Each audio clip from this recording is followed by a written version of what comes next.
tunayo hoteli yetu ya New Msoma Hotel.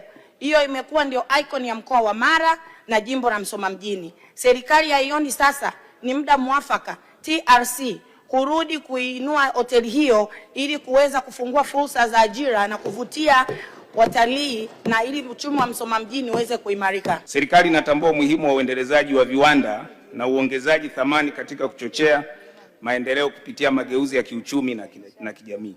Hivyo kupitia mpango wa 4 wa maendeleo wa taifa wa miaka mitano, yani 2026-2027, 2030-2031, yani FIDP4, serikali imejipanga kutekeleza programu 7 za kielelezo, ikiwemo programu ya kitovu cha viwanda na uchumi wa buluu kanda ya Ziwa. Programu ya kitovu cha viwanda na uchumi wa buluu kanda ya Ziwa inatarajiwa kutekelezwa sambamba na kipindi cha utekelezaji wa mpango wa 4 wa maendeleo wa taifa wa miaka mitano, yani 2026-2027, 2030-2031, ambao utaanza Julai mwaka huu, na hivyo jimbo la Msoma mjini litakuwa miongoni wa wanufaika wa mradi huu.